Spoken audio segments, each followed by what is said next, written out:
Robin? Excellent.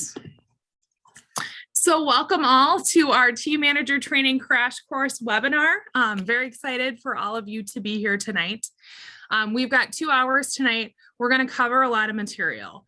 I will own that there are a lot of slides, but I intentionally did that because we will be sending you this whole presentation afterwards. And I wanted this in writing and the things that I'm sharing in writing so that you have it as a reference point. So we won't go into full details about everything on the slides, but wanted to be able to give you that information as well. So I'm Chrissy. You can see some photos that I shared here. I started doing DI when I was 9 on teams and competed all the way through my senior year of high school and have been volunteering for the last 19 years in a variety of different roles. My current role with Wisconsin DI is as the affiliate challenge master for the engineering challenge. And I just came off a 2-year rotation as the international challenge master for engineering. So I've got a lot of experience on the tournament side. I've worked with a lot of teams, hundreds of teams, thousands of teams probably at this point over the years. And I also spent 7 years as the affiliate training director of Wisconsin DI, training hundreds of team managers. So a lot of the material we've covered today has been things that have been useful in the past, and we hope that will get you started and prepared to work with your teams this year. In my non-DI life, I'm a project manager. I work for a health tech company in Madison, Wisconsin. And so I love training. I love working with teams. I love DI, and very excited to walk through some things tonight.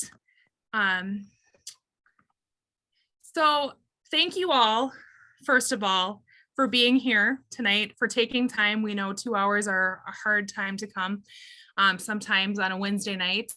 And also, more importantly, thank you for volunteering or being voluntold to be a team manager.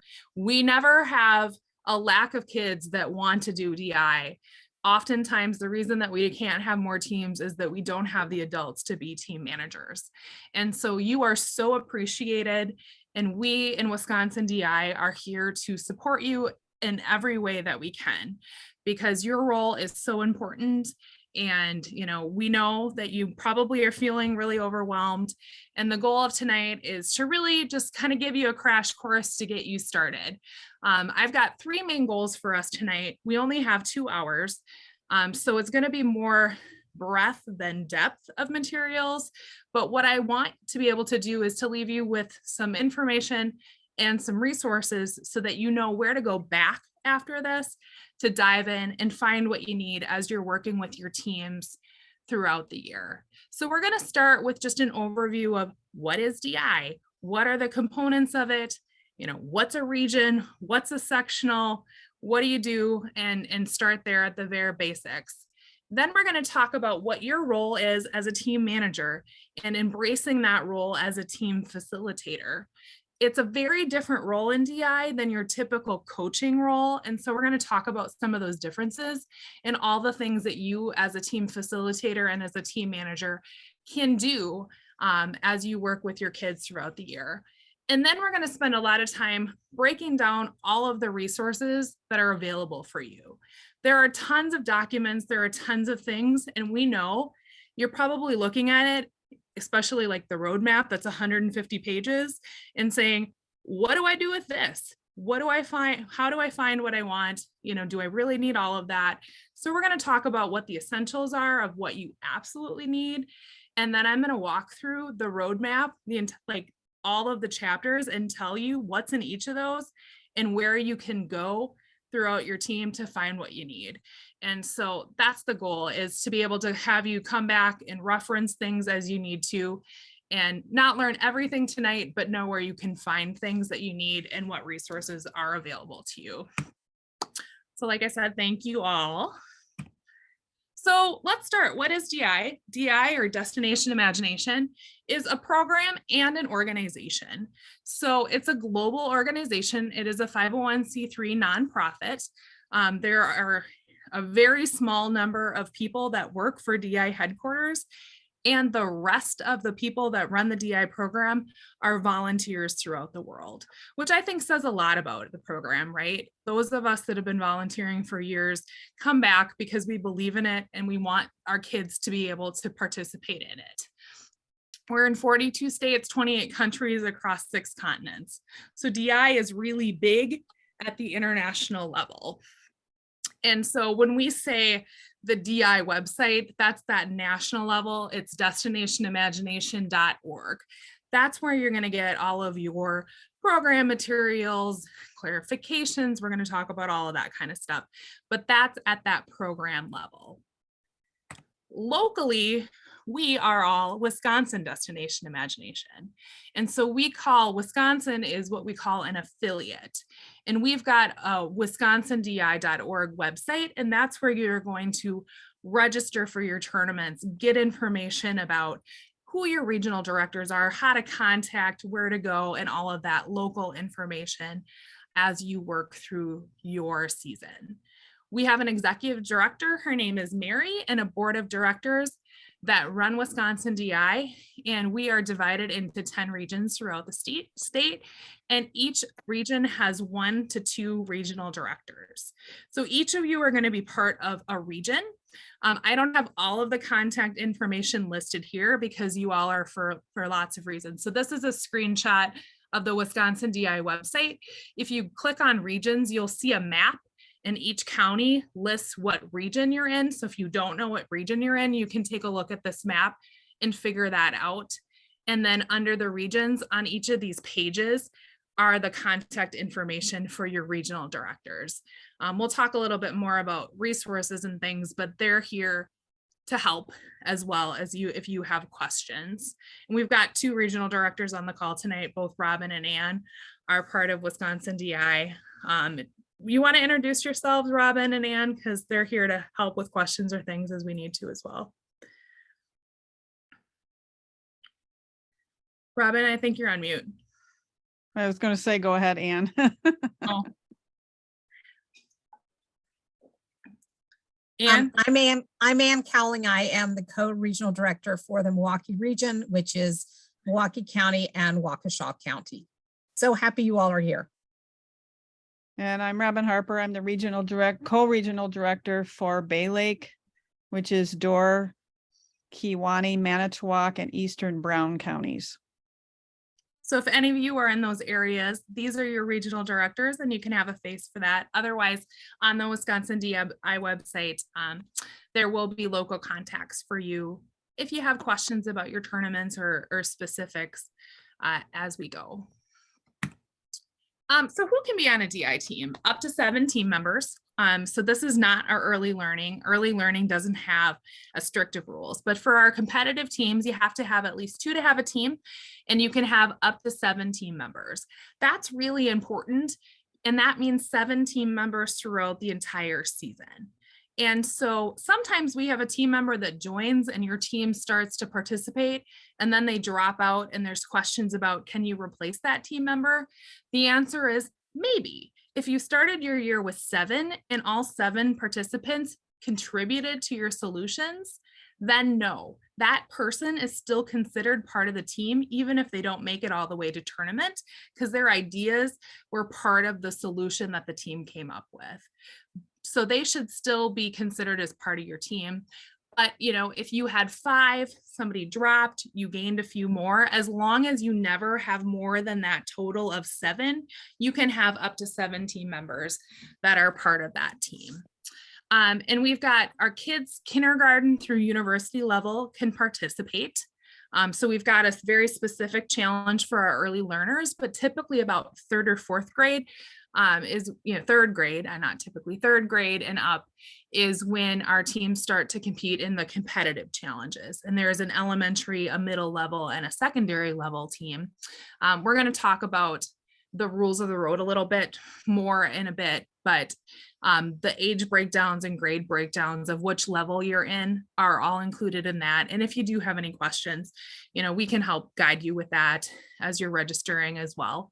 But typically it's 4th, 5th, 3rd, 4th, 5th grade elementary, 6th, 7th, 8th is middle, and then high school is what we call our secondary level.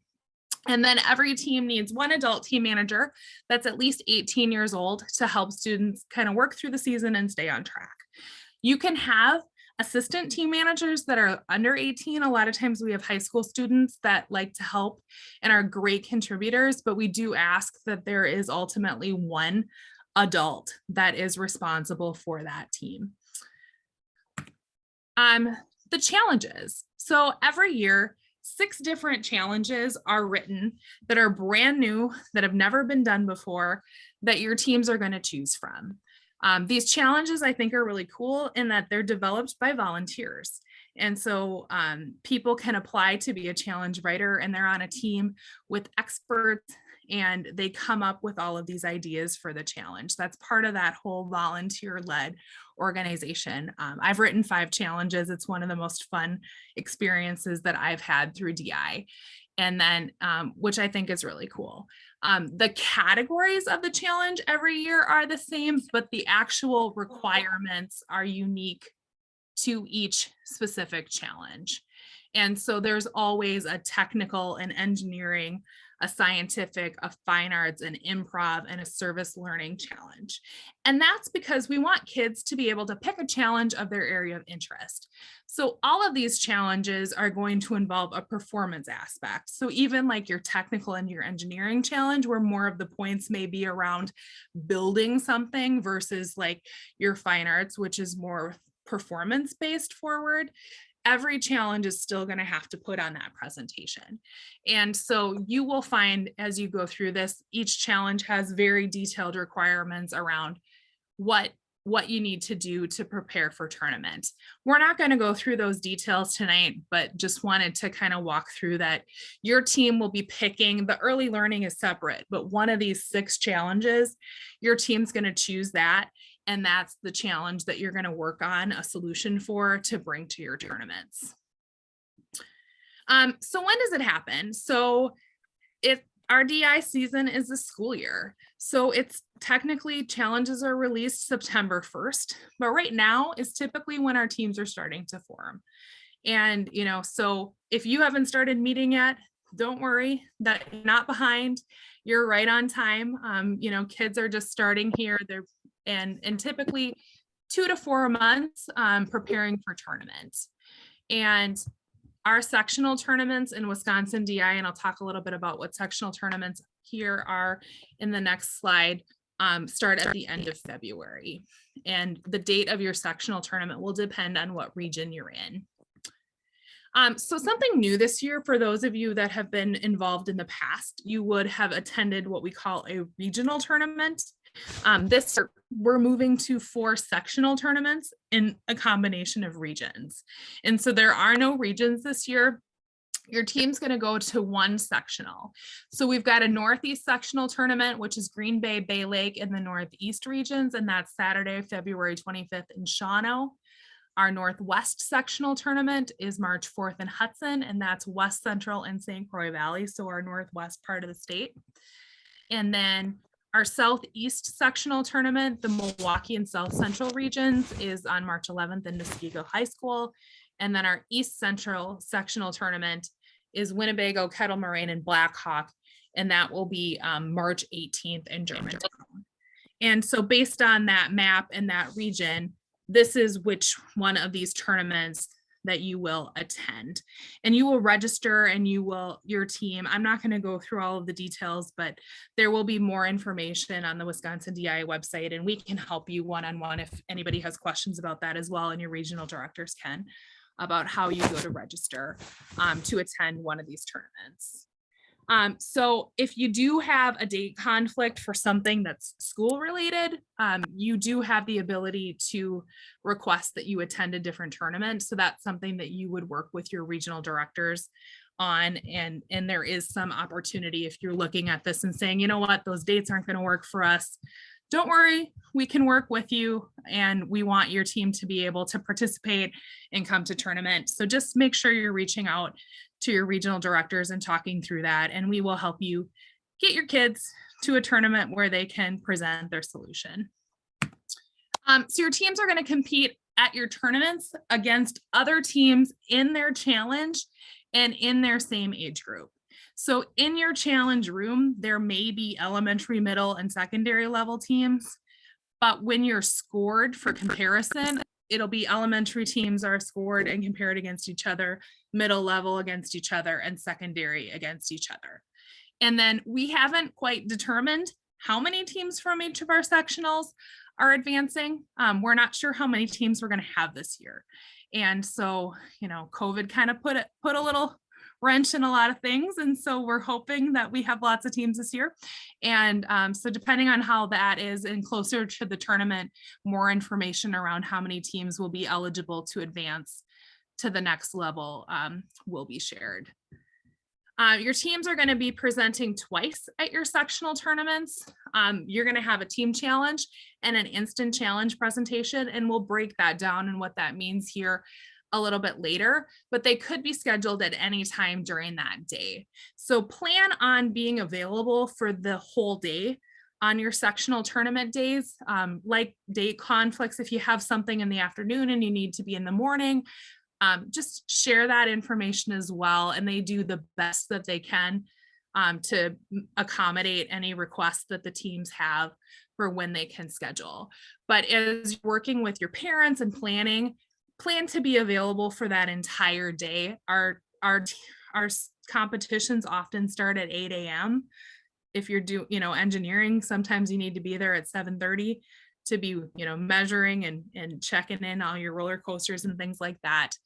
So it really is a full day, and then usually mid to late afternoon, 3-4 o'clock, depending on how many teams we have in a sectional, there'll be a celebration ceremony where we hand out awards and announce placements. And we will be doing in person, which is exciting. We've been virtual a few years, in person for that. Those that do advance from the sectional tournament will be invited to participate at our affiliate tournament, so our state tournament, and that will be held April 1st at UW Green Bay. And so that's another date that you might want to put on your calendars just to be prepared that that's a possibility, that your team may be eligible to advance to that. I know we said we were not covering Rising Stars, but Rising Stars teams aren't going to be going to the affiliate. They're just at the sectional and one and done, but all of our competitive teams do have an opportunity based on how they place to be eligible to advance to that affiliate tournament. And then our top teams from the affiliate tournament, usually it's the top 3 placements. Sometimes that changes as well. We haven't heard the final numbers yet for this year. Will be invited to participate in the Global Finals tournament, which is held in May in Kansas City. I am not going to go into a lot of details about fundraising and planning, but I do encourage you, if you think you might be a competitive team that may go to Global Finals, start planning now, because it is a pretty heavy investment from an expense perspective. So a lot of teams are starting fundraising early and do fundraise year round to be able to do that. I'm not going to talk any more about that. We're happy to talk to you outside of this meeting about what that looks like and what that means. But just like to give folks a heads up that if you think that might be a possibility, to be planning and to start thinking about that now. All right. Let me go here.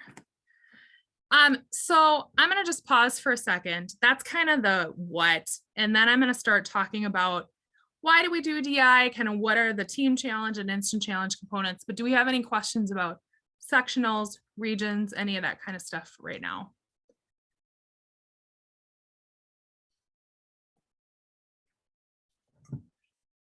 Okay, I'm going to keep going. So why do we do DI?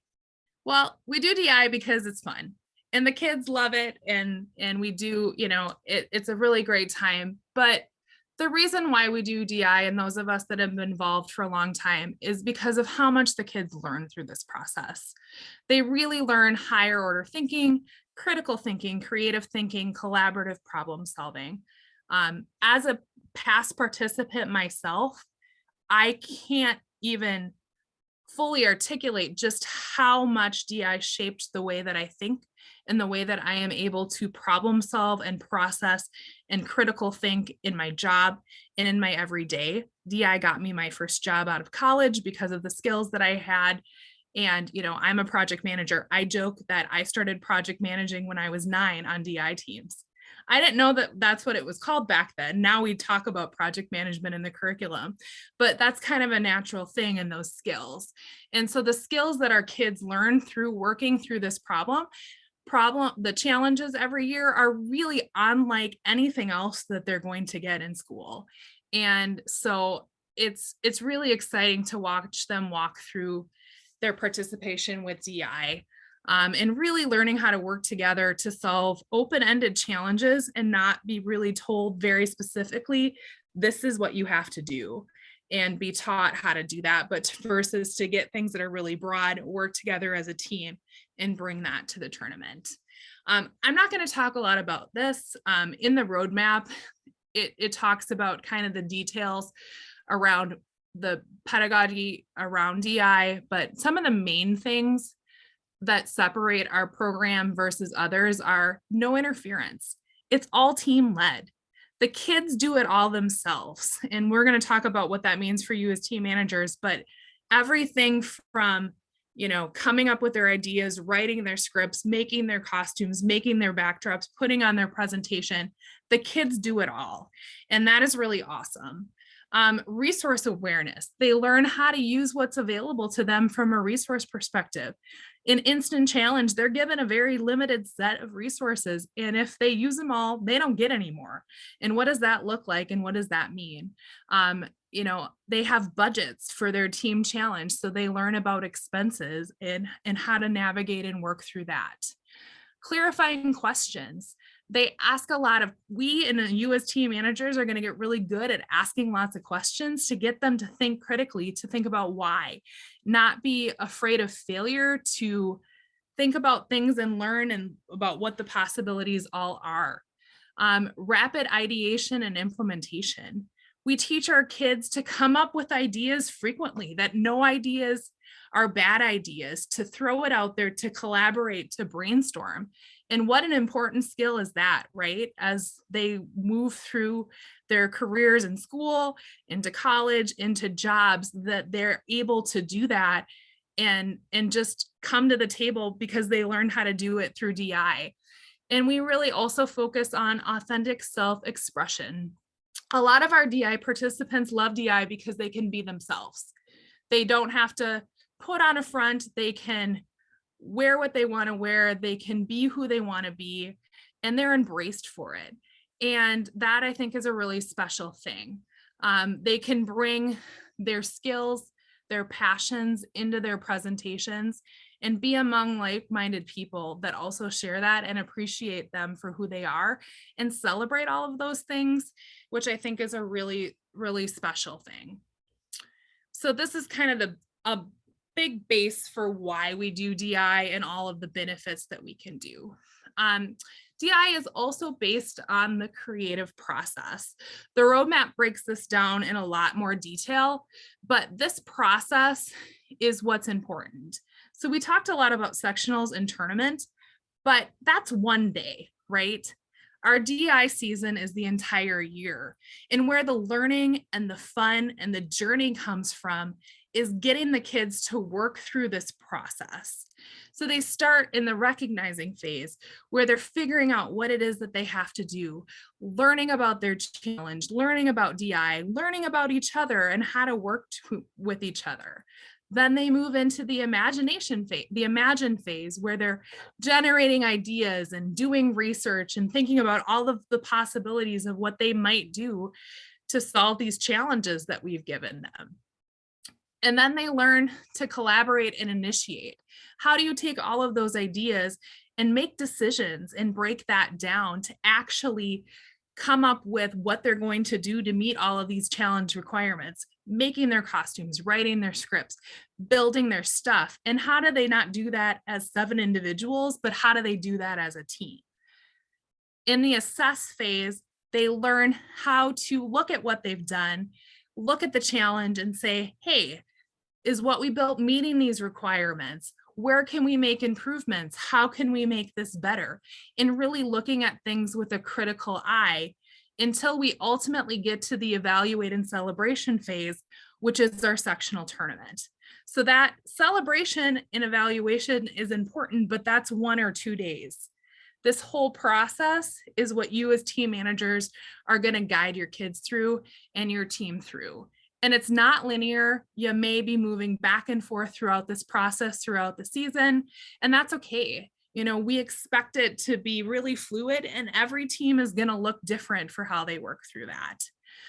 So that's I could have done a 2-hour training just on this creative process. So I know that was just a really high level overview, but as we talk about different things, a lot of things are going to relate back to this process. And this really is the basis for everything that we do as part of DI. All right, I'm going to take a drink here. So, Chrissy, you've talked about Central Challenge, you've talked about Instant Challenge. What does that all mean? And what are all of these components? So we talk about something called the DI equation. So this represents 400 points. And 75% of everything that you're going to do and prepare for on tournament day is going to happen ahead of time. So your central challenge is what we call those team challenges. So the technical, the engineering, improv is a little different because there aren't team choice elements. So 75% of that is the team challenge. But for the other 5 challenges, 60% are going to be those unique challenges, unique requirements for your challenge. 15% is going to be something called team choice elements. We're going to get to that in a little bit, but that is anything that the team wants to do that's not already being scored. So that's where that self-expression comes in, where they can really make the challenge their own. It could be a costume, it could be a backdrop, it could be a prop, it really could be anything. And then 25% is going to be something called instant challenge, where they're going to go into a room on tournament day, get a challenge they've never seen before, and have to solve it in 5 minutes. And so that's really going to put all the skills that they've learned through this creative process to the test. And you as team managers are going to help them prepare for that as well throughout your season. So you'll be working on your team challenges to bring that part to tournament, but you'll also be practicing instant challenge. And I've got some tips and tricks here tonight to help you with that as well. And there's a lot of great resources out there for that. So this is kind of the 3 parts that we talked about. So your team challenge, central challenge is worth 240 points or 300 for that instant challenge. And your team choice elements are worth 60 points. I am not going to break down scoring and points and really the details of challenges in this training, but I'm going to be doing another training in 2 weeks that I call Think Like an Appraiser. And in that training, I'm going to break down, how do you read a challenge? How do you figure out your scored elements? What do the points mean? How do you prepare? What are appraisers looking for? So I encourage you all to come back to that or watch that recording as we share it, because we'll break down in a lot more detail what the scoring and what all of this means for team challenge and team choice elements. But because, where that most of your points are for this team challenge, as you're planning your meetings and thinking about your time, most of your time with your kids is going to be spent around your team challenge solution. So just kind of keep that in mind as well, that this is, 300 points or so, that's what you're going to be spending a lot of time with. Your central challenge, like we said, is those very specific requirements for each of the 6 challenges. And then your team choice elements really can be anything that you want them to be, as long as they're not already being scored in another part. And it could be a part or a component of a bigger thing, as long as it can be independently evaluated. Especially for new teams, sometimes this is a hard concept because they just don't know what to pick because it's so open-ended. These are some pictures I took at Global Finals of things that I thought were cool last year. But you can kind of see different things that kids do. So over here, they had a tree, and they made it out of an umbrella. And I think some grass skirts that they used to make their tree, I think they were on an island. And so that prop would be an example of what might be a team choice element that somebody would have scored. This adorable little girl here in the middle, I think she was a bird, and she made her costume out of cupcake liners that she pinned to her little sweatshirt there. So you can see they use different kinds of materials to provide texture and just kind of some visual interest there. Down here on the bottom, you see an example of a backdrop. They use lots of different things. I think those are some plastic bowls that they use to pop some things out, and they painted some stuff. But you can see the base of all of that is cardboard, right? So very simple materials. You don't need fancy stuff to do DI. You know, we want you to find creative ways to use simple things that you find. You know, you can see this top team has some costumes. This guy was a tree in the back, and they had a car and used some paper origami for, I think, some sort of a plant or flower or something there. But once again, a lot of cardboard, a lot of paper. It doesn't have to be really fancy things. And then down here on the bottom right, I will say this team won globals last year for engineering. They were phenomenal. Wisconsin team, actually. And they used wine corks of different shades to make that tree and their backdrop. But it's very simple materials, but you can see the meticulous nature that went in and the time. But you can also see of just what I've shared, right? There's things that take less time and effort and things that take more time. So there's a lot of different ways. Our challenges are very open-ended for the kids to really determine how they want to come up with their solutions and what they want to do. And so really, when we say a team choice element could be anything, it really can be anything. And then the instant challenge portion. So instant challenge, short period of time, 5 to 8 minutes. That's where they're really going to be able to work as a team and put how well they work and their teamwork skills and time management strategies to the test. They're going to be thinking on their feet. They're going to be using different materials. They may have to do a performance. And, you know, it can be daunting for a lot of kids, but how we get them used to that is we practice it, right? So in the roadmap, there's practice instant challenges. There's a practice instant challenge set for you guys to do. I believe in that you can purchase or just Google Destination Imagination instant challenges and find lots of examples out there to just get the kids used to that. So instant challenge is something that you'll want to do at every one of your team meetings, because just like anything, the more they do it, the more comfortable they're going to get with it. And typically our instant challenges are either what we call a performance-based instant challenge or a task-based instant challenge, or any combination thereof. They really can be anything that the writers dream up. So if it's a performance, they might have to make props with materials. They might not have any props. They might just have to put on like an improv skit. They might have imaginary props where they have to incorporate a hat or a rope. And how do they do that? If it's task-based, they might have to build a tower out of lots of different materials. They might have to move something, communicate, learn how to change something. Or it might be a combination of both. Sometimes they have to build something and put on a performance. And so as you're thinking about instant challenges, we want you to get your kids used to different kinds of them as well. Don't just do all performance, don't just do all task-based. And the instant challenge that your team is going to get at a tournament has nothing to do with the challenge that you pick. If you have an improv team, they are just as likely to go into an instant challenge room and have to build a tower as your engineering team is. And so every team in your challenge and level will have the same instant challenge at the tournament, but they are secret and confidential until tournament day.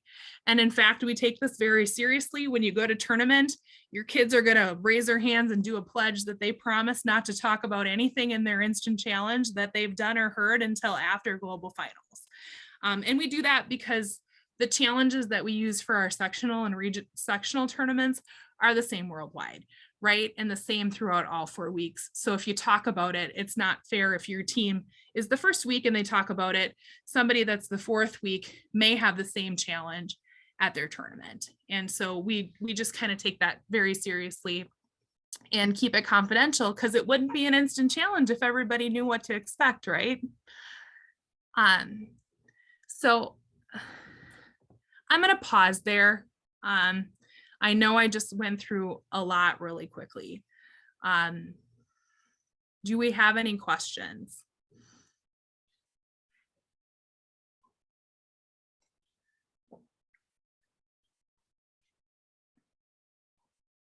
Okay, not seeing any. So if you do have them or something pops up, please feel free to put them in the chat window later as well.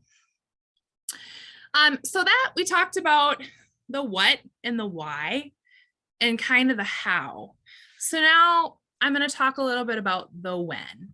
So when and where do you meet as a team? So sometimes as a team manager, you may have been told, hey, we want you to team manage. You have a school coordinator. They've said, here's your team. You're going to meet on Thursday nights. This is where you're meeting, and that's great. Other times that's not set, and it's completely up to you as a team manager and as a team to figure out when you meet, where you meet, and how often that you meet. And so that's something, if you haven't already established it, that you'll want to work with your teams and your parents of your kids to figure out what that looks like. They absolutely should fit your schedule as a team manager, right? If it doesn't work for you, it doesn't work, because you're volunteering your time and it needs to work for you. Typically our teams meet once or twice a week early in the season, and then as your tournament comes closer, you might add some more sessions. There's no right or wrong way to do this. It's really up to you and what your team can do. Maybe an hour or two.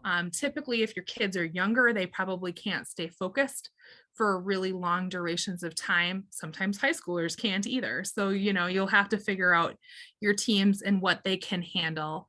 If it's more shorter meetings or longer, fewer longer sessions. Also keep in mind what your goals are as a team. When I started, when I was 9, we met after school at school a couple hours a week, and that was it. My senior year of high school, my team was winning global finals. We met every day after school and every Sunday for 4 hours, because our goal was we want to win global finals. And so I mention that because there's a level set that you want to have with your kids based on what their goals are, and make sure that everybody on the team also shares those goals, because you can absolutely be successful meeting a couple hours a week after school. But if you really want to be competitive, just like anything, you're probably going to need to put some more time into that. Things to consider, where you're going to meet. You may have places at your school that you can meet. You may meet at somebody's home. There's no right or wrong. Work with your school coordinators, work with what makes sense to you. Everybody's different. Think about if you have props, devices, costumes, where there's going to be stored.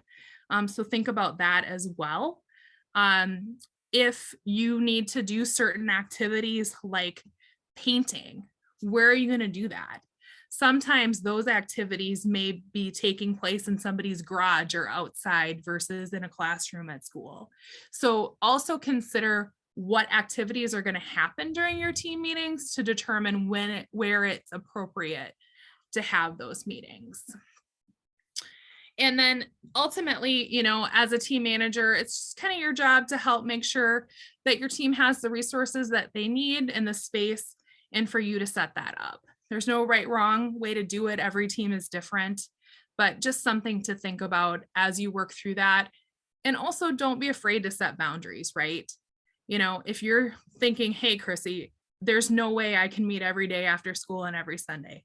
I get it. That's a lot of time and that's crazy. And that's okay. Nobody's telling you that you have to, right? And also keep in mind that not everything has to happen during a team meeting when everybody's physically together. Homework is fine. Things are fine to go home and be worked on, or for a couple team members to get together to work on something outside of their team meeting. We've all gotten really used to Zooms and virtual meetings, so that's an option as well, if that works for your team. The theme here is what works for your team and what works for you. So just take some time to talk about that and determine how you're going to do it, and level set at the beginning of the year. And then you're going to set yourself up for a lot more success as well. Calendars, it's often great, right? Everybody gets really busy. So I think as much as you can kind of set out, like, these are the days that we're going to meet as far out as possible, at least your once a week recurring meetings, that's really helpful to do now in the season. Obviously, if you get closer to tournament and you need some more time and need to add some more meetings and some more sessions, add those in, that's fine. But, you know, a Google Calendar that's shared is a really great option that you set up for your team, and then everybody has access to it and everybody kind of knows. Like I said, you know, I was saying, oh, paper calendar. Well, nobody uses paper anymore. Showing my age here, right? We didn't have Google back when I was doing this. But you know, just some things to share as some best practices. All right. So that concludes 45 minutes. I know we covered a lot, but kind of the what and some of the nuts and bolts, right? So I'm going to pause and see if we've got any questions, and then we're going to talk about your role. And I'm a team manager. What do I do?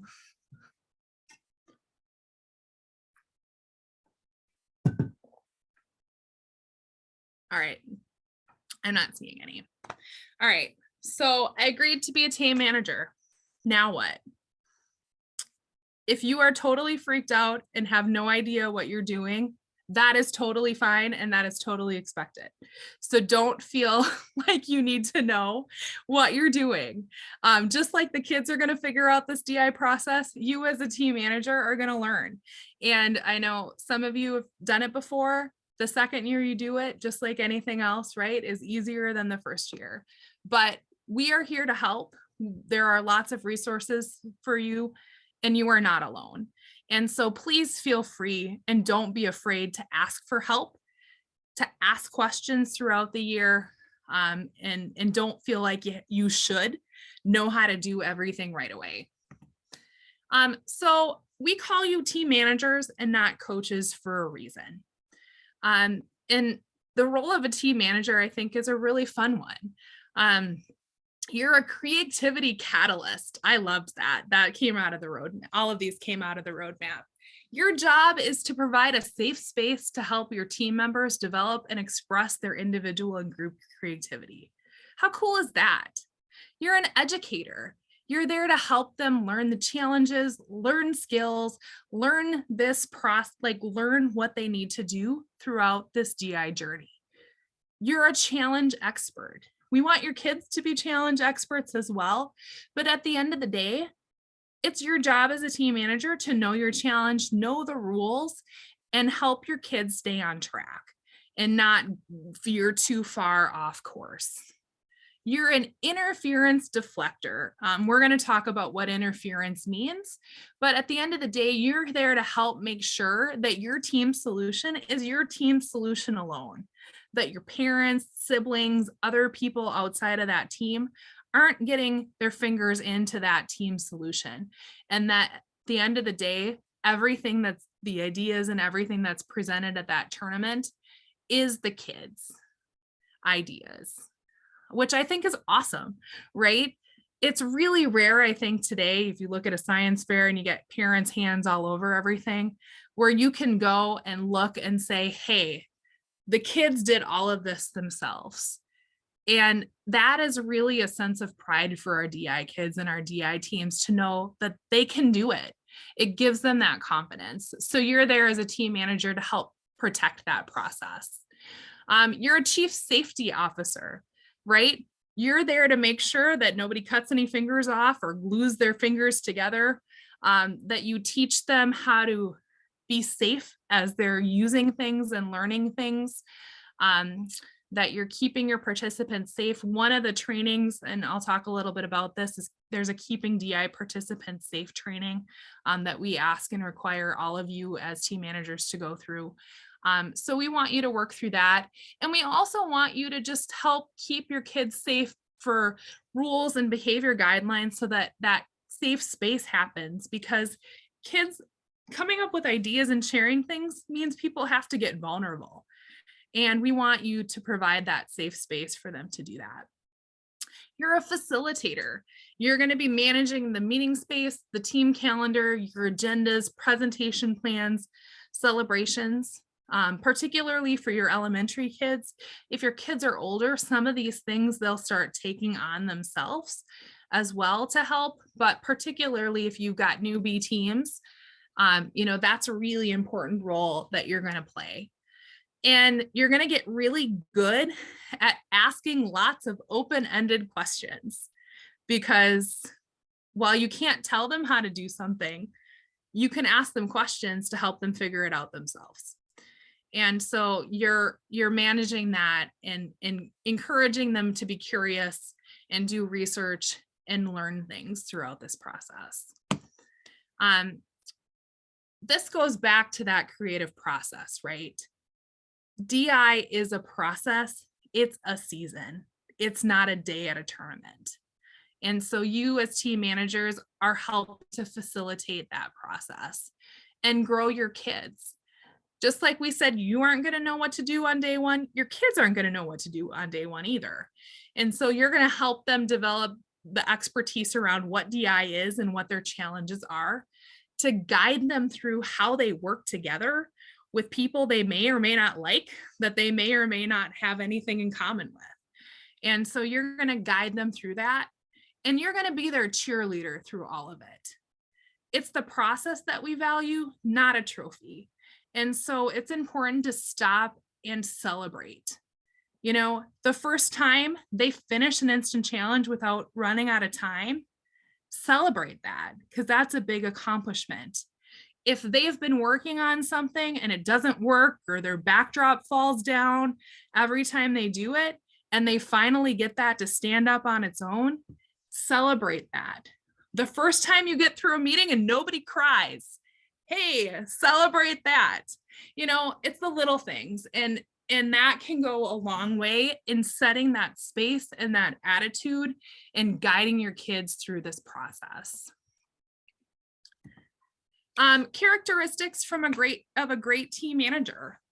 One thing that is really important is for you to distinguish the process from the content.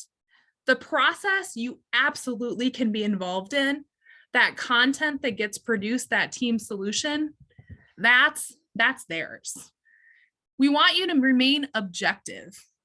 You may be looking at what these kids are coming up with an idea and think there is no way they can do that. But you know what? Failure is okay. And that's how we learn. It is okay to fail in DI. And the faster you fail and the more you fail, the more you learn and the further that you can come. So ask those questions, but remain objective and don't shoot them down as they're working through that, because sometimes they just need to learn that on their own. I give an example of this. My junior year, my sophomore year in high school, we had we had an airplane and we had clouds that went by the pulley system. We never did, even at global finals, successfully get that pulley system to work without those clouds falling off and the rope falling off. The solution would have been, we made the grooves in the pulley deeper. Did we think of that? No. My poor team manager watched us fail through the entirety of our season, asked us questions, and we just didn't get it. But she let it happen, and we learned from it. And then had this moment after we finished globals that year. It was so funny. She's like, if you just would have done this. But, so you step back and just kind of let them work through that process and work through that blocks. You hope they get there, but if they don't, that's okay. We want you to assume and share responsibility for the group journey. We talk about a DI team being up to 7 team members, but a DI team is 7 team members and a team manager or the team managers. You are part of that team. You provide a really important role. And so we want you to feel like you are part of that journey and part of that team. Your role just is a little bit different than what those team members' roles are. We want you to ask those questions rather than tell, not just because it's interference if you tell them, but they're going to learn so much more if they figure out why and figure it out on their own.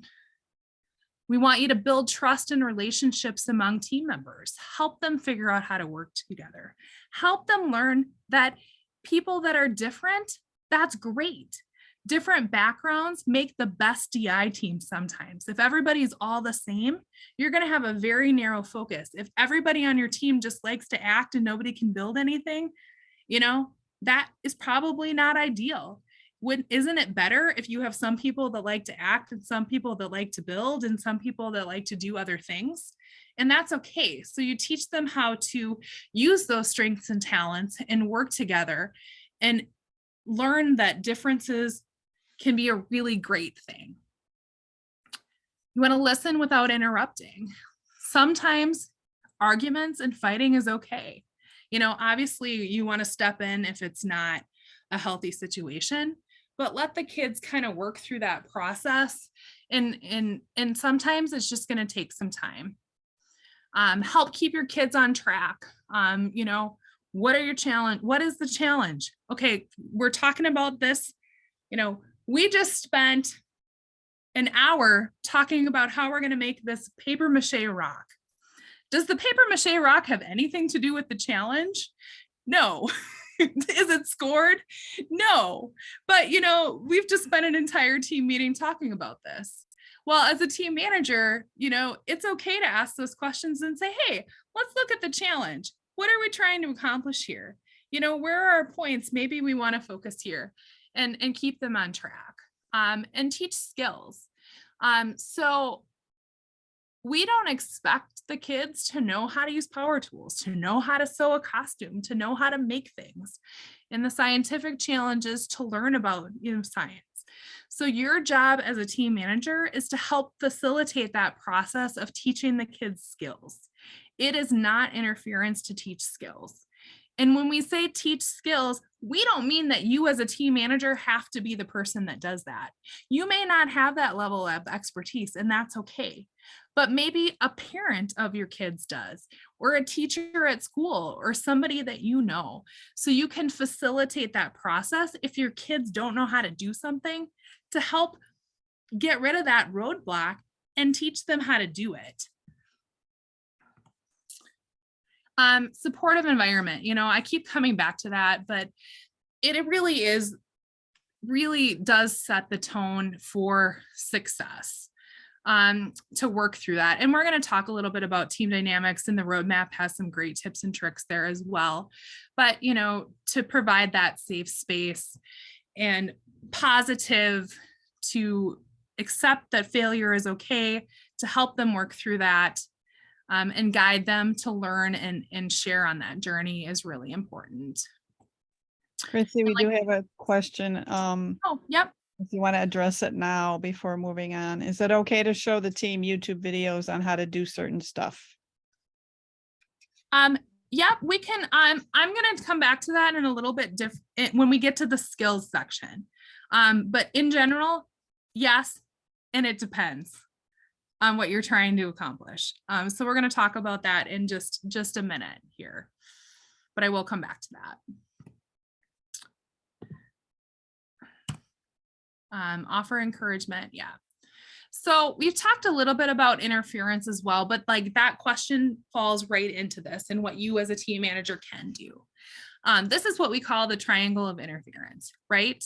So the base, the foundation is where you as a team manager are. You are there to help them learn the challenge and the rules, what they have to do, those skills, and then it is the kids' job to apply everything that they've learned to that solution. So 2/3 are where you as a team manager can be involved. You just got to stay hands off on that solution. What is interference? It is really help from any non-team manager. So team managers, parents and siblings, this is bolded. I will tell you that 90% of the time, if interference happens at a tournament, and if it comes out that somebody had help with somebody, it's a parent and the team manager doesn't know that that happened. And so as a team manager, we encourage you to meet with your parents and to teach your kids and teach your parents about interference as well and what that means. It could be teachers or other students not part of the team. So really anybody that's not part of that team. And it can include, what makes the most sense is actually building and creating their team solution. So building a backdrop, sewing a costume, but it also can be suggesting materials, processes, methods, or actual ideas that your kids are going to use to then create their solution, or directly leading a team to a specific solution. So remember I said you're going to get really good at asking lots of questions. Well, that's open-ended questions. We don't want you to be asking narrow questions where remember that's that keep objective, remain open. We don't want you to have a very specific thing in mind to ask questions to get them to come up with this one answer. The beauty of DI is that our challenges are written to be solved in lots of different ways. And so we want the kids to be able to come up with that as well. The skills that you can learn, so this suggesting materials, processes, or methods, a good rule of thumb to ask is what I'm sharing going to lead them to one solution, or is it going to lead them to learn and come up with lots and lots of different kinds of solutions? So the YouTube video, absolutely fine to show them lots of different kinds of videos of past performances so they can see what a performance looks like, or if they want to learn how to do something, to find video to be able to do that.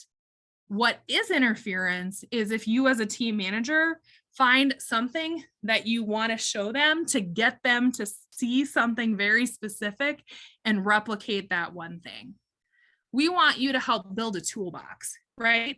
Of lots of different skills and lots of different things that they can do so that when they're coming up with their solution, they're going to go and they're going to find that thing and be able to pick it and figure out what they want to do. That being said, if your kids come to you and say, hey, we want to learn how to do X, Y, X, we, get that you may not want to just let your kids loose on the internet, right? To see what they can find. It is not interference for you as a team manager to do some pre-work, to find some YouTube videos and some how-tos about how to do those things. But just be mindful and ask yourself, am I leading them to do this in one specific way? Or is what I'm teaching them and showing them going to help them take that and then apply it to their team solutions? So that's really kind of why I said yes and maybe, because it depends on how you use some of that stuff. But yes, it is not interference to be taught skills, but what we want is for the kids to then apply those. A great tip for team managers is to work learning skills into some of your early meetings, right? Particularly if your team hasn't done this before. Teach them how to sew. Teach them about different kinds of materials that they could make a backdrop out of. Teach them about simple machines. Teach them how to use basic power tools. Because if they have those skills, then as they're coming up with ideas for their solution, they may not be limited by an idea or wanting to pursue something because they don't know how to do it. And if you've taught them these skills before they've ever come up with any ideas, right, for their solution, there's no way you're interfering, right? Because you don't have a solution in mind. You've done that early on, and then they're taking that toolbox and applying that to what they do. And like I said, use your resources of what you have. it is totally fine to do a field trip to go to Home Depot. You know how we all get really annoyed when we go in there and they say, how can I help you? And they want to tell you about all the things to do or what they could use and all of these things.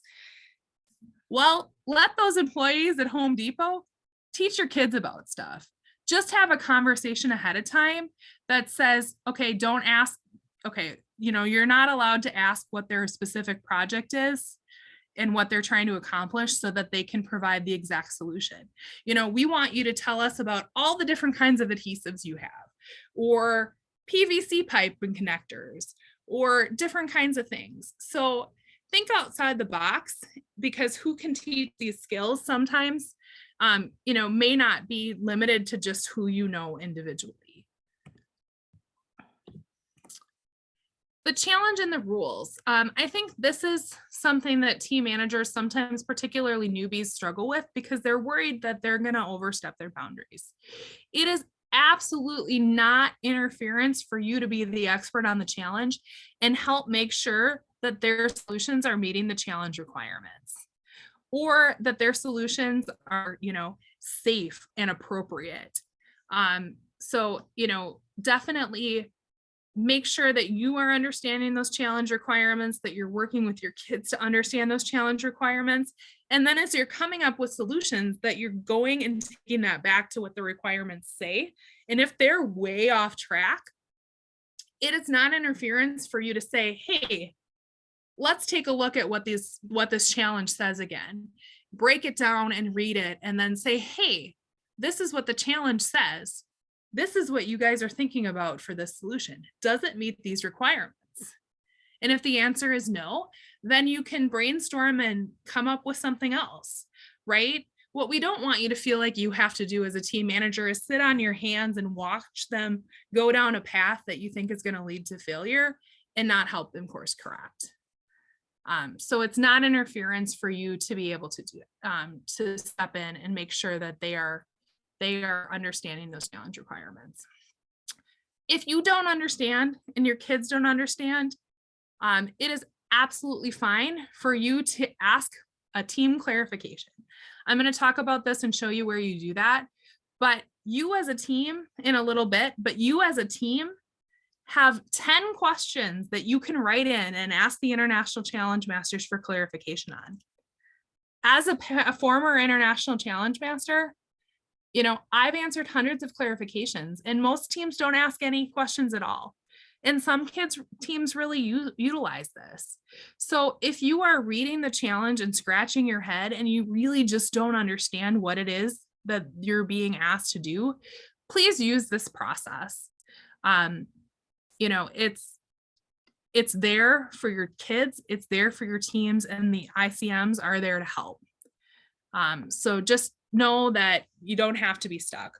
Also, ask your regional directors, ask your fellow team managers. Sometimes, you may be reading something wrong, but there's a lot of us around that have done this for a lot of years. And just like anything, right? The more we read challenges and we kind of understand what it says and what that means.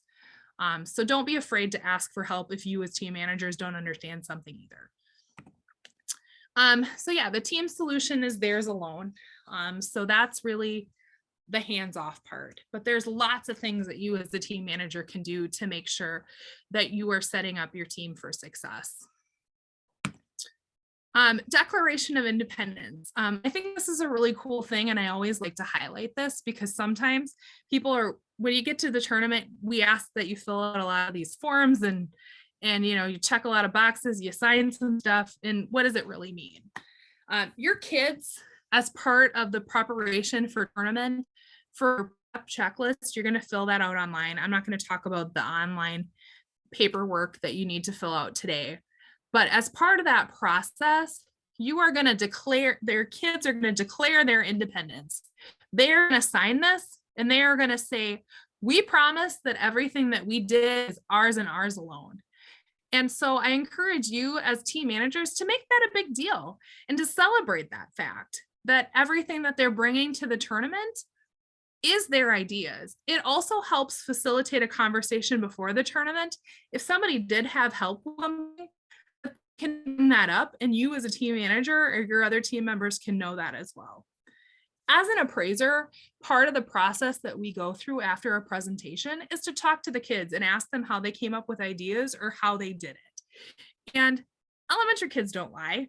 You ask them and they say, oh, my dad built this, right? We're not fishing. We assume they've signed this Declaration of Independence and they did everything themselves. But if something comes out, we address it with a deduction because it's not fair, right, to other teams if there was outside help. So we encourage you as team managers to talk through and use this signing of the Declaration of Independence as a process to have that communication. Because if you find out that there was outside help, you have an opportunity to say, okay, well, can we redo this? Can we rebuild this? Because only what shows up on tournament day counts and what is scored, right? So if you find out that interference happened throughout your season and you can nip that, you can just have them redo it and rebuild it or come up with another idea. We at the tournament never need to know that that happened, right? Teachable moment, learning opportunity. And so, just kind of work through this. And 99% of the time, interference is not intentional. It's people trying to be helpful and they just don't know any better. And so we want to learn from that as well. And then as part of the Declaration of Independence for Instant Challenge, your team's going to declare that they don't know anything about the Instant Challenge, right? That's why in advance. And that's really all part of that level playing field. We want to make sure everybody is coming in with no advantages for either the team challenge or the instant challenge portion. We kind of talked a lot about this, but things you can do as a team manager: teach your skills, use instant challenges and team builders effectively.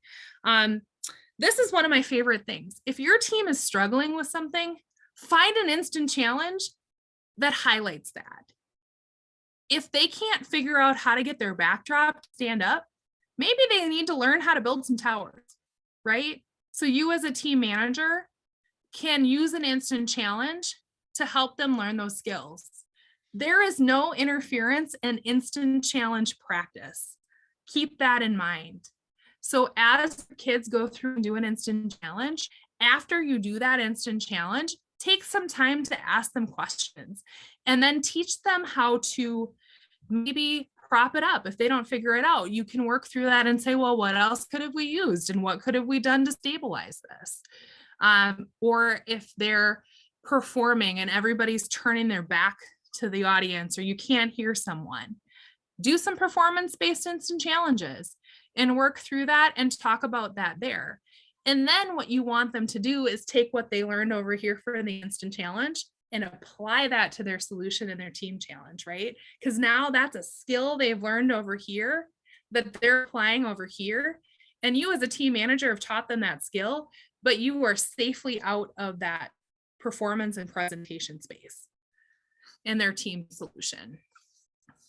Teach your team and parents about interference. In the roadmap on page 45, there is something we call an interference contract. It is a great resource for you I encourage you to print it off, talk to your kids and teach them about interference, teach your parents about interference, and you can fill that out. And then everybody understands what that means.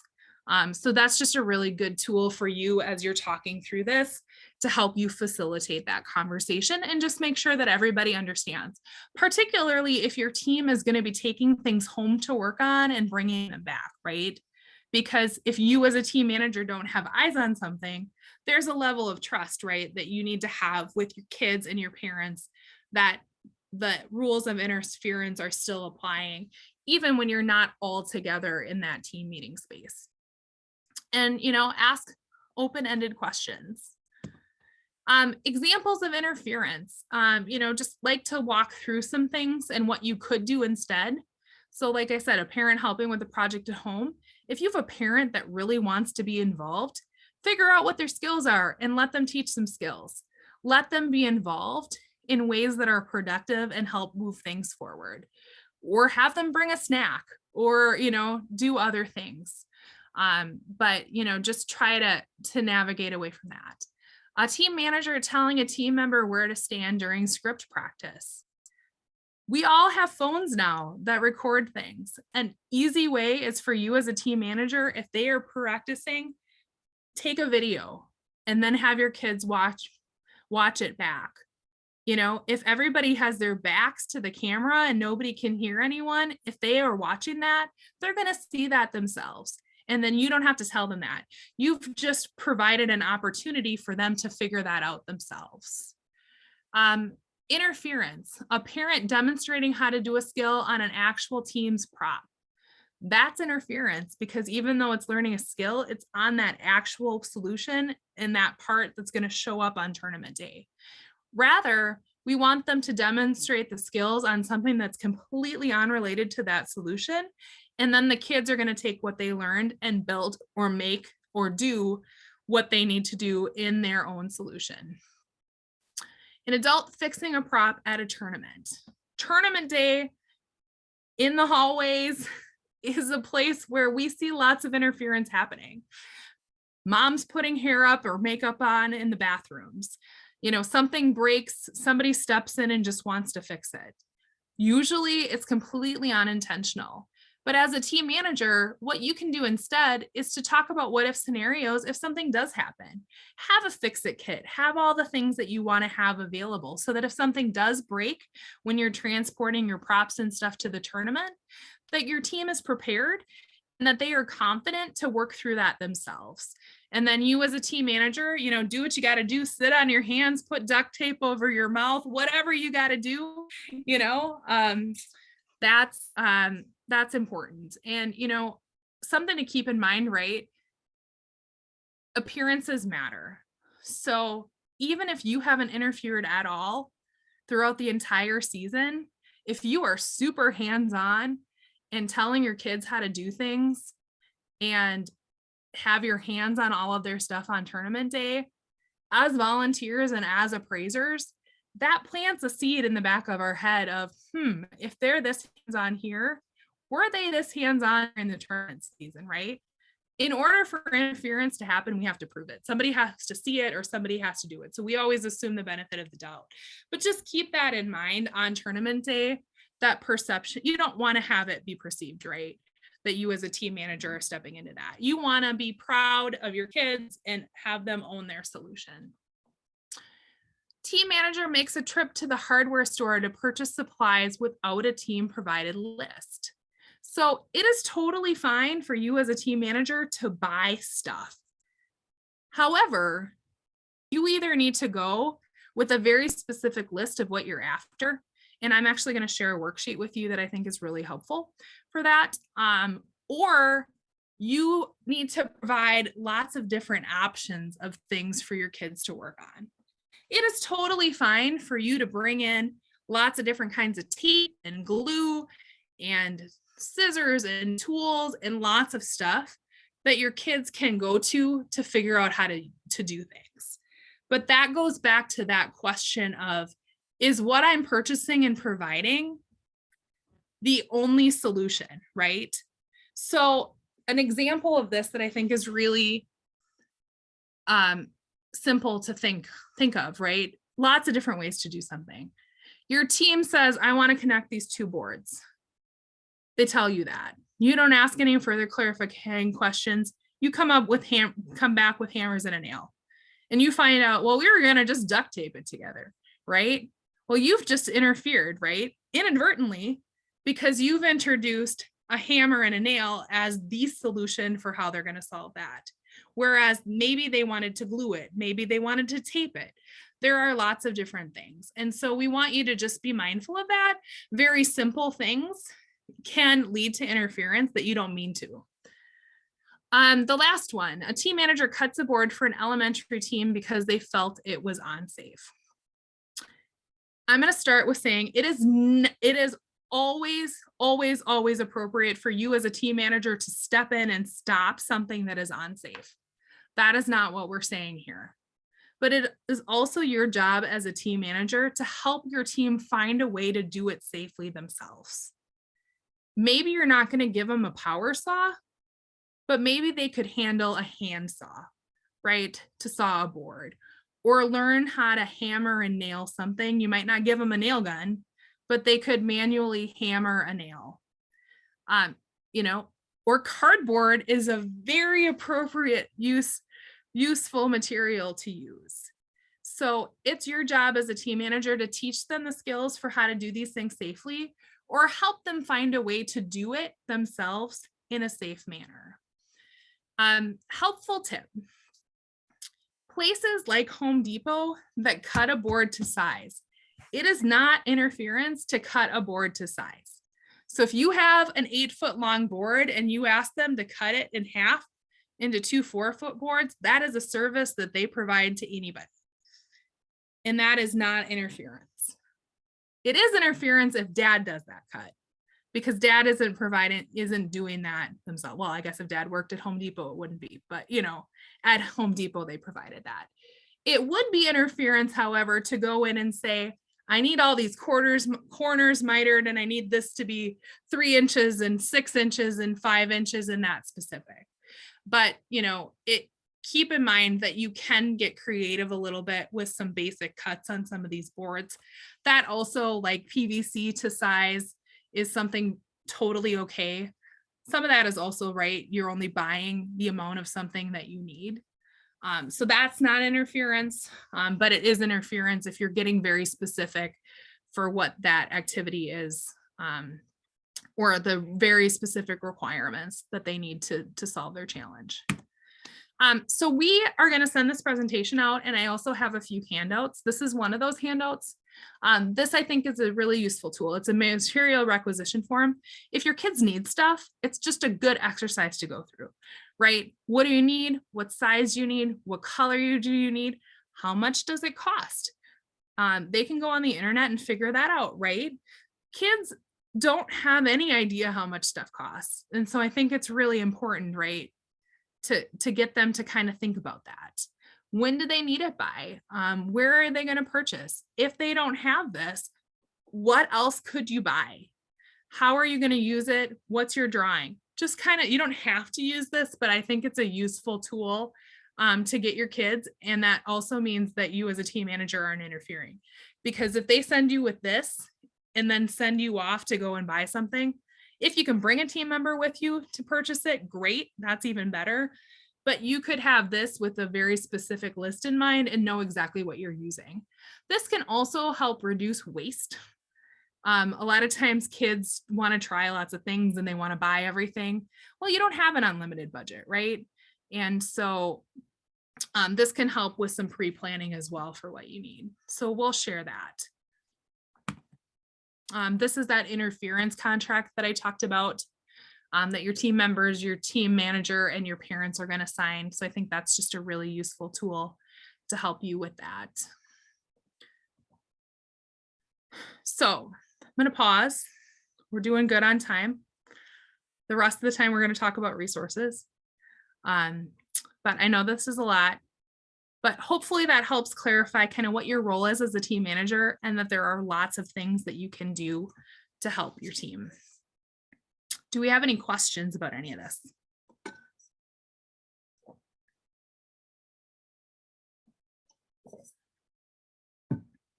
All right.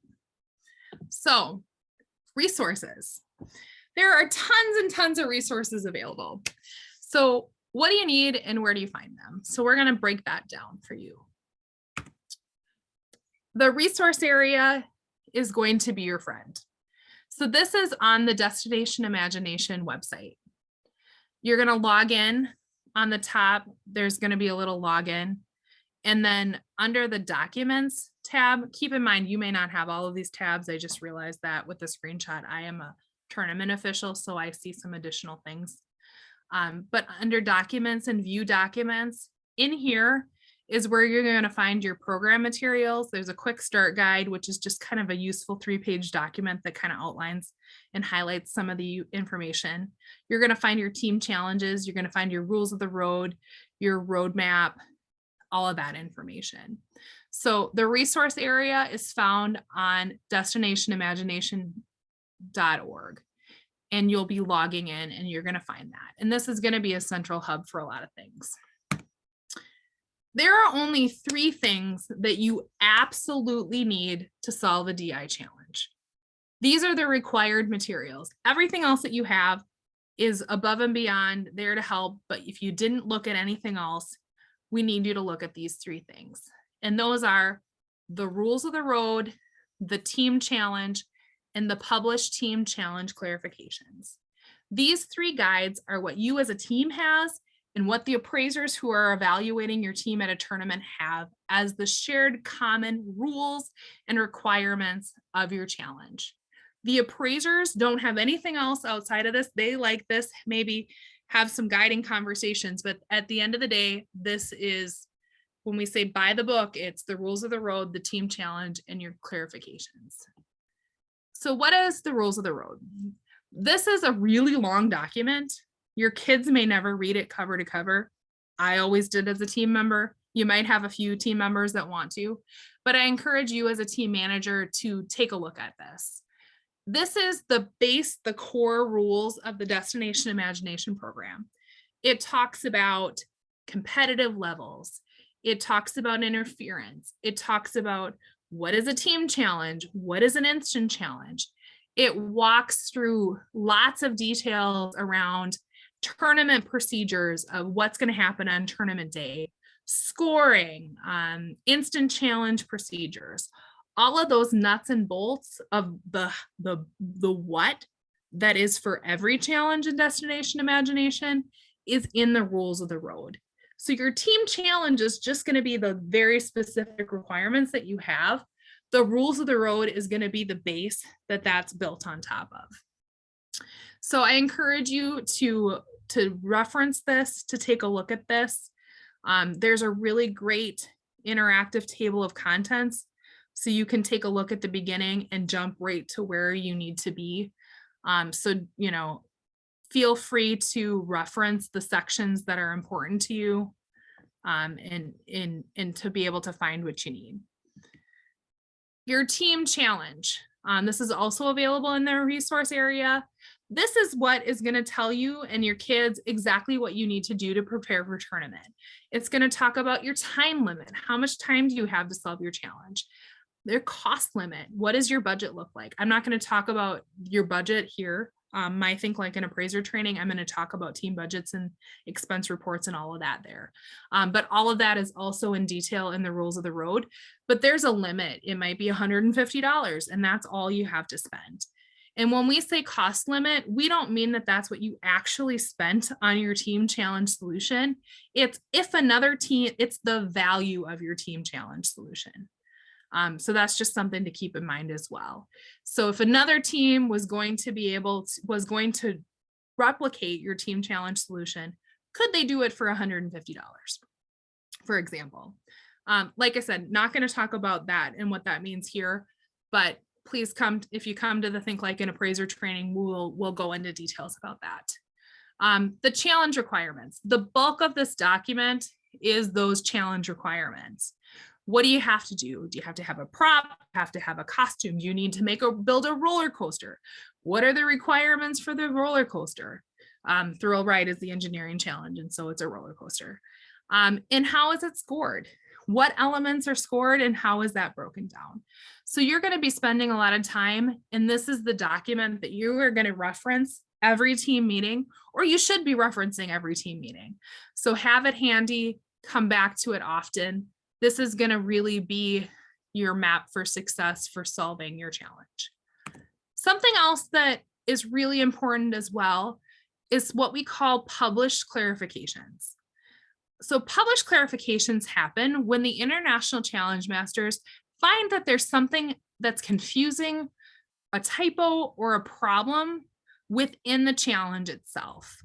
Often this comes through questions that come through the team clarifications that we're going to talk about, right? As an International Challenge Master, if we see that a lot of teams are asking the same question and there's confusion around a certain area, we may determine and realize, you know what, that's really confusing in the challenge. We need to clarify that. And they will issue a published clarification. The important thing to know is that a published clarification supersedes the rules of the road and the team challenge and any previous team clarifications that you have received. These are published in the resource area on the DI website. Right now, for instance, anybody that's out there for Thrill Ride and Engineering, you've got a published clarification already. And you can see an example here. It says section I.F.5. In the challenge section, I.F.5 should read, prior to arriving in the roller coaster check-in area, your team must prepare each roller coaster part with a string placed along the center of the track so that the string reflects the actual length of the track along which the golf ball travels. So they're going to rewrite a section of the challenge to just make it clearer, or maybe add a section if something was missing. So just make sure that you are checking back often and seeing if there are any published clarifications out there, because they can happen all the way up to the tournament. We don't like to publish things late in the season, but if something is necessary, they can. Last year, we had 2 global final specific clarifications that we put out for engineering. So just keep that in mind, and make sure that you're looking at this as just part of the challenge requirements. So that's the base, your rules of the road, your challenge, and your published clarifications. Everything else is really there to help you as team managers and as teams succeed. So some of the other supporting materials that we're going to talk about: the training library, team clarifications, the roadmap, parents, other volunteers, team managers, your regional directors. All of these are supporting materials and resources that you can use. So feel free to ask for help, to look for what you're after. And there's a lot of information out there that's really useful. The DI trainings are really great. Once you've registered, you're going to receive an email and an invitation to the training module, and you'll be able to log in. So in the resource area under My Trainings, Visit Trainings, it'll take you over to Adobe Captivate, and it'll tell you to log in through that. And you'll be able to see a catalog of lots of training. We learned that everybody learns different. So everybody learns differently, right? Some of you may be very comfortable with just reading these documents, and that's good for you. Other people are going to find a video training more useful. And so there's going to be specifics, keeping DI participants safe. That's a requirement for a lot of folks that we ask you to watch that. That's something all of us as volunteers are required to take as well. But getting started as a team manager, there's some really great resources there. Understanding interference. There's also going to be video trainings out here that are challenge specific. They're going to walk through the requirements of each of your challenges. So I encourage you to take some time to go out here and take a look. A note I will say, don't be concerned or alarmed about the time it says to take all of these training modules.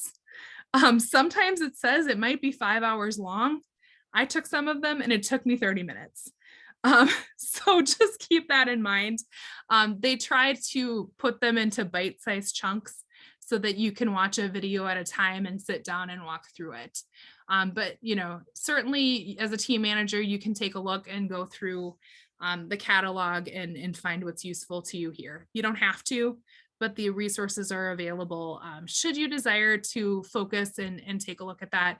I do encourage you to go look at the training at a minimum for your team challenge. Team clarifications. So like we said, you have up to 10 team clarifications, and the deadline for this is the end of January. I don't remember what the exact date is. Does Robin or Ann, do you know? 27th, something like that? We'll find it for you. So there is a time limit. We try to do that, but we try to have the clarification process end before our tournaments start. And our tournaments are starting generally in February. So it's sometime at the end of January. And you can ask up to 10 clarifications, which are answered directly by your International Challenge Masters. The International Challenge Masters are the experts worldwide on that challenge. There are 2 International Challenge Masters that are assigned. They're volunteers for that challenge, and they're folks that have done these challenges for years and years and have appraised at many tournaments. They are going to respond. So a few things about team clarifications. They cannot validate a solution they haven't seen. So if you say, hey, we want to do that, can we do that? they're not going to be able to say for sure yes or no, right? Because they haven't seen it. So you may not get that detail. What they will do is they're always going to reference their answer back to a section of the challenge or a section of the rules of the road. And so what they can do is help guide you to the parts of the challenge that may be confusing to you and help just kind of clarify what questions you have within the challenge and give some guidelines. Another thing to keep in mind in a team challenge, if it doesn't say you can't, then you can. So our challenges are really open-ended. There are things that say if you must do it or you can't do it in the challenge, that's generally going to be pretty specific. But if it doesn't specifically say that you can't do it and it's not a safety concern and doesn't violate anything in the rules of the road, generally you're okay. So don't be frustrated if you ask for a team clarification about something really specific and their answer comes back as, we're unable to validate a solution that we haven't seen. Or they may say, if it doesn't say you can't, then you can. Then that's generally a green light that you're pretty good. If you do have team clarifications, I encourage you to bring those with you to the tournament. We as appraisers can go in and know which teams had clarifications as part of that process as well, but it's never a bad thing to have them and make sure that the appraisers are aware of any of these team clarifications. This is not going to make up rules specific to your team, and they are confidential. Other appraisers, challenge masters can see all clarifications that are asked in the questions by teams, but other teams are not going to see the questions that you ask. And that's because it often is very specific to your team solutions. So it would be interference if other teams saw them. All right, so the clarification deadline is January 31st, and there's a link there to clarifications in the chat window. Thank you, Robin. But use them, they're here. The ICMs are very nice. They're here to help. They're not scary, and they want to help your kids. So if you're confused, please utilize this. It's a resource available to you. The roadmap. So, all right, I'm doing a time check. This beast is a really overwhelming document. And the rest of the time that we have, I'm going to go through this. I'm not going to talk about everything in detail, but I'm going to highlight some things in each of these sections that I think are important and useful resources. So there are 9 chapters. Just like the rules of the road, there's a really great interactive table of contents here. So you can click and get to rate, it'll jump to rate where you want to go in the roadmap, looking at that table of contents. And these are the pages just for reference of where each of these chapters start. And I have a slide for each of the chapters, so I'm not going to go through that here. Your introduction. So this is a lot of information we talked about today, but in a lot more detail. So it's getting started, how to use your roadmap, talks about the creative process and a lot more information. I love this stuff. I think it's really interesting. So feel free to go in and check that out as you need to. This is really just informational stuff for you as a team manager and to help you just kind of navigate the overall DI process and the how. Chapter 2, more information as well. So this is really focusing on the what behind the DI program. It's focused on project-based learning, 21st century skills, social and emotional learning, and gives a project management overview. So deep dive into this section if you're interested. Definitely not required reading materials, but if you want to learn more about the why and the benefits and the learning outcomes that we get through DI, this is a really great chapter there. There is one thing that's on the last page of this chapter that's a challenge requirements and identification worksheet that could be useful. This is just going to help you. You don't have to use these, but it's a tool that you can use as you're working through the challenge to just kind of write down the things that have to be in the challenge, the things that must not be included in your challenge, and talking about your points. So there are some worksheets throughout the roadmap. There's lots of things that you can print off and use directly in your team meetings, and that's one of those things. Chapter 3 is going to really deep dive into a lot of what we covered today. A lot of the content that I pulled out in tonight's training is chapter 3. And so feel free to go back and reference all of that. The interference worksheet and contract that we talked about is in there. It's going to talk about team challenge, instant challenge, clarifications, all of that kind of stuff.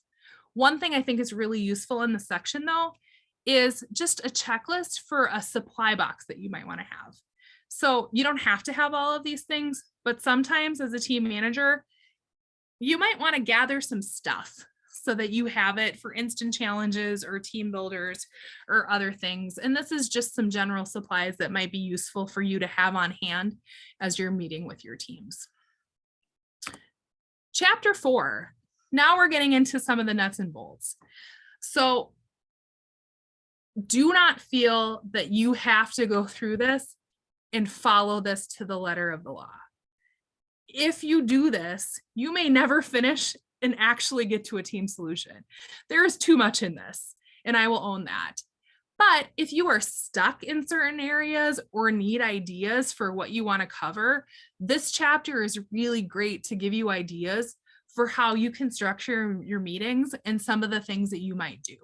It's all about how do you plan your meetings, sample meeting agendas, how do you talk your team through reflection, how do you get your team prepared for tournament? There's blank meeting agenda templates. There's very specific meeting agendas with tools you can use, instant challenges you can use for 16 weeks, 8 weeks, So I encourage you as a team manager to take some time to look through this and use it for planning, but don't feel like you have to do it. Do what makes sense for you and do what makes sense for your team. But that's what chapter 4 is all about. Chapter 5. So chapter 5 is all about instant challenge. This is definitely a chapter of the roadmap that I encourage you to read. This is really great. It's going to walk you through the specifics around instant challenge procedures, how an instant challenge works. That's really important because, right, when you do instant challenges in your team meetings, you want to replicate the tournament experience as much as possible, right? So when they get into that room on tournament day, they've practiced it, they knew it, it's not new, it's not a scary thing, it's just something else that they do. So this will walk you through general procedures. It'll help you after you do instant challenges, how you as a team manager can help your team reflect and ask questions about that instant challenge. So really good stuff there. One of my favorite things is the team roles for instant challenge. This is on page 83. If you do nothing else, I encourage you to introduce the concept of team roles. This is great because it helps your kids have a plan of who's going to do what in an instant challenge. So your roles could be, and they may not be these, you could come up with your own, but a task manager. If you have a task-based instant challenge, who on your team is going to be the best to take charge and know that, right? Who's really good at building stuff and doing that? A performance manager. Do you have somebody that's really great at performance-based instant challenges? Assign that person that role, and then they can take the lead on that instant challenge. A timekeeper. Your teams aren't allowed to bring phones or watches into instant challenge, but you are always allowed to ask how much time is left in an instant challenge. So if you make that somebody's job, then their job in the instant challenge is just to make sure and ask time, and the appraisers will always tell them how much time they have left. Materials manager, you only have a certain amount of materials. So if you put somebody in charge of making sure that one person doesn't use all of the labels, the mailing labels, or immediately crumple all the paper, that's helpful, right? Because consumables, once they're used and you don't get any more. So having somebody in charge of that. A score master, having somebody that's in charge of looking at where your points are to make sure that where you're focusing your time, you're actually solving your requirements and have that. I encourage you, a good way to do this is to write these roles on a note card. At the beginning of your team year, you're not going to know who's good at what, right? And so every time you do an instant challenge, you could assign a different role to somebody else and they rotate through this in the beginning. And then by the time you get to the tournament, after you kind of rotate through, then as a team, you can kind of decide who likes to do what, who's good at what. And then they have kind of their assigned instant challenge roles. And this is great because then when you only have 5 minutes to go into an instant challenge, everybody knows what their job is, right? And you don't have to spend the first minute of an instant challenge fighting or figuring out who's going to do what. Not all teams do this, but I definitely encourage you to use this as an exercise as you're working on instant challenge, because I've seen this be incredibly beneficial for teams, and I think it's a really useful tool. The rest of this chapter, there's some project management tools that you can use for instant challenge. There's some great things for how to generate ideas and focus for instant challenge, some mini challenges that you can do, and example instant challenges in this chapter as well. So definitely page 81 of the roadmap, you'll want to go here and reference this. Chapter 6. This is like my favorite tool, and I would love to spend 2 hours on just this stuff. But we're not going to go through this really much at all because we just don't have time. What chapter 6 is all about is very specific tools around creative and critical thinking. Creative thinking is your idea generation phase. Your critical thinking is how do your kids look at all of the ideas that they come up with and determine how to narrow that down to actually come up with their challenge solution. This has lots of hands-on activities for how you as a team manager can help facilitate that process for your kids.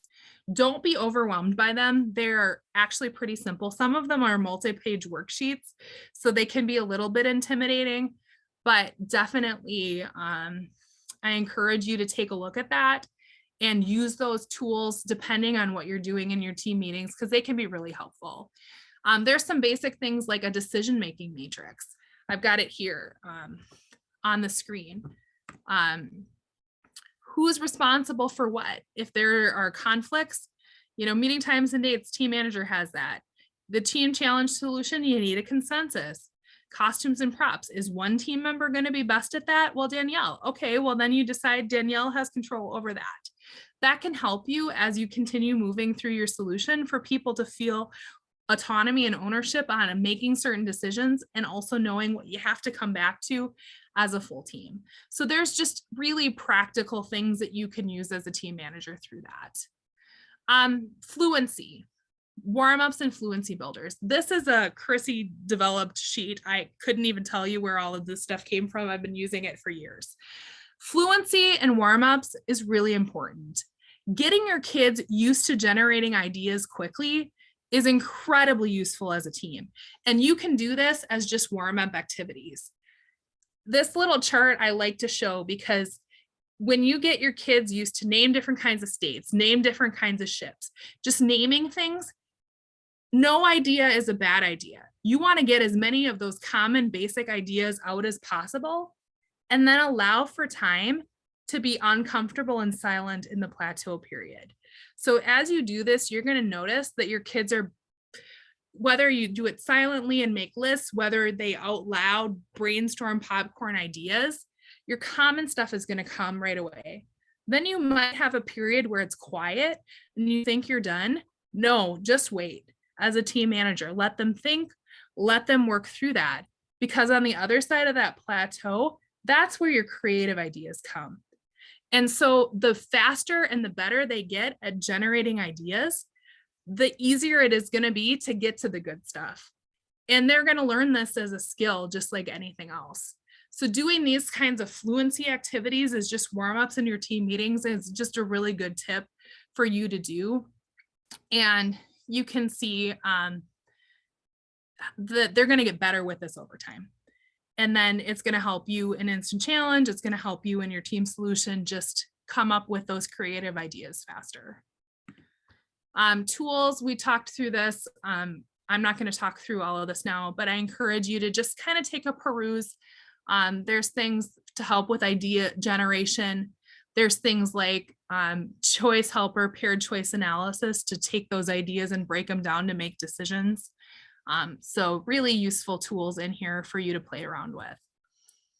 Chapter 7 is all about facilitating successful teamwork. Another chapter I think is really important for you to just take a read and work through, talking about team development, successful teamwork, how you as a team manager can help them through this and learn good communication skills, respect for people and ideas. One of the things that's great in this chapter is that there's a team interest inventory. So if you're just your kids are getting to know each other, there's a worksheet that they can fill out and you can figure out individually what people like to do and what their strengths are. And then as a team, what your strengths are and your areas of strength. This can help you as you're picking a challenge. This can help you as you're determining your team choice elements or who's going to work on different elements as part of your solution. So definitely there's some really great stuff in here. The other thing that I wanted to highlight is, remember we talked about DI as a process. Just like the solution generating is a process, your team development and your teamwork is a process. Your kids aren't going to be good at this day one. Us as adults aren't necessarily good at this. Think about your teams at work that you work with. You know, you probably have all worked in situations where you've been storming and it's been frustrating. Well, that's okay. That's part of the process. So as a team manager, just keep in mind that learning to work together as a team takes work. And so your teams may be reserved, polite right away.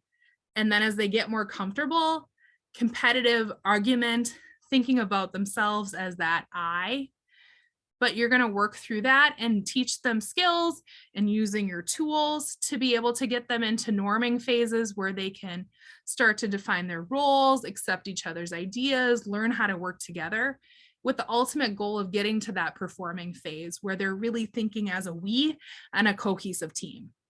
Your team may never get to the performing phase on year one, and that's okay. Not all teams do. But I think it's important to just kind of recognize that teamwork is a process, and you as a team manager have some strategies and things. This is right in the roadmap as well, of things that you can do based on where your team is at to help them learn and navigate through this process as well. Team builders. One of the other things, one of the great ways to help them through this is to do team builders. There's lots of great team builders in the roadmap. I also put a Word document together of 19 of my favorite team builders that we're going to share with you. So there's a variety of a lot of different things. And I added another one to what I sent you. So there's now 19, not 18. So we'll send that to you. You don't have to use them, but I definitely encourage you to take a peruse through it. There's things that are really good, that are really basic, that are just fun activities that you can do as your kids are getting to know each other. There's also some things and some team builders in there if you're struggling in certain areas that you can introduce to help them work through some things. So I encourage you to work those team builders in, and we're giving you some activities to do. You can also Google team builders. There's lots of things out there that you can find as well. Chapter 8. I'm not going to talk a lot about this. I am by no means an expert on team members with differing abilities, but I think it's really great that DI highlights this because we do believe that all children have a right to play and that everybody can be creative. Everyone can participate and contribute in some way. And as a team manager, it's really important for you to find that safe space and help find ways for your team members to participate in some way as part of that team. There's a lot of really great links and resources if you do have team members of differing abilities on your team that you can work through and do that. Please feel free to reach out to your parents for help, your school coordinators, and others if you are struggling with this, but definitely encourage you to take a look at that chapter as well. And then the 9th chapter, the last one. So this, and I say this as a project manager by profession, can be super overwhelming. So don't feel like your team is going to have to come out with a full-blown project plan. Probably not realistic, especially if you have a new team. But I really do love, DI has partnered with the Project Management Institute's Educational Foundation because there are so many parallels to the DI creative process to the project management methodology that exists. And they've kind of joined the two and have added a lot of really great tools in here that you can use with your team to help you through this process. And, I 100% got my first job as a project manager because of my DI background. So even if they don't know it, that they're doing these things by these names, your kids are doing these things. But it does help you, break down your tasks, talk about goals, estimates, time management. Take a look. If it makes sense for your team, use it. If it doesn't make sense, don't use it. But there's a lot of really great worksheets and information in here. But if you're overwhelmed by it, don't feel like you have to use it. That kind of concludes the roadmap. Other resources, who do you know? We kind of talked about this. Don't be afraid to ask for help. Kind of work through all of that as well. Involve your parents. Have a parent meeting at your beginning of your season, outline your schedule, your expectations. DI has a youth protection policy. It's important to kind of walk through that. Make sure you've got all of those emergency contacts and all of that information that you need. And don't be afraid to ask your parents for help. Whether it's if you need them to come and help with meetings, if you need them to bring stuff, don't feel like you have to buy all this stuff yourself. Ask them to help and contribute as well. Have them bring a snack, utilize the resources that you have. Don't feel like you have to do everything yourself. And the parents, some parents may not want to be involved. Some parents may want to be really involved. And so you'll want to gauge that. And if there are parents that want to help, don't be afraid to utilize them. So what do you do now? You're probably way overwhelmed. I just covered a ton of information in a very short amount of time. But if you haven't done so already, make sure that you can log in to destinationimagination.org and have an account and a password. You will need a team number. You'll need to work with your school coordinator or somebody else to have that, because you'll need that for your login. And we can help you if anybody's having issues with that. We can help you one-on-one with what that means. I didn't cover any of that in this training just because of time. But you'll need your team number and you'll need an account. You'll need to accept the code of conduct for 2022-23, and then you'll be able to log in and access a lot of the things that we walked through tonight. And then once you have your team number, another thing that you're going to need is a background check. We can talk through that in more details as well as needed. Get your materials and then meet with your teams. Some of you may have already met with your teams, but if you haven't, hopefully you've got lots of ideas and information about where to get started here. And sometimes those first meetings are really just get to know you team builders. Who are you? What do you want to do? Set some guidelines, boundaries, set some schedules. And I think, once you dive in, you'll navigate through the process, and we're confident that you're going to be great. And we're here to help as you are. I'm going to go here. My contact information is in here. Please feel free to email me if you have questions. If it's something specific around registration or background checks or things like that, I am not the person for that. Your regional directors are going to be able to help you with that. But if you have questions around your team challenges, the resources we covered, please don't hesitate to reach out and ask questions. I am happy to answer via email or hop on a call if that makes more sense. We're here to help you however we can. All right, I'm going to end it at that. And then if people want to stick around, we're going to stop the recording and then we'll let anybody ask any burning questions they didn't want to have documented for all of history. But yes, Anne, it brings up a really important point. We have monthly virtual coffee hours on the third Saturday at each month from 10 to 11 a.m. There are different topics on the Wisconsin DI website. We encourage you to attend those. Those are not recorded. They're live, but you can come with questions, and there's always teams of experts from Wisconsin DI on there to help you answer questions as well. So that's a really great resource. I will be doing another 2-hour session the last Wednesday of the month, so the Wednesday after Thanksgiving, and that's going to be all around how to break down your elements in your challenge. We're going to talk about scoring. I'm going to share rubrics because I don't think it needs to be a secret of what the appraisers look for, how you fill out your tournament data forms and your expense reports, how your kids can talk to the appraisers and maximize that experience. So, you know, you'll get all of my international challenge master and appraiser knowledge of things that I think that you can do to help prepare your kids to come to tournament and have a successful day.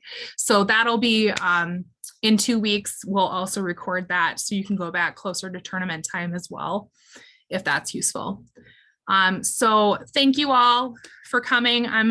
Robin, you want to stop the recording?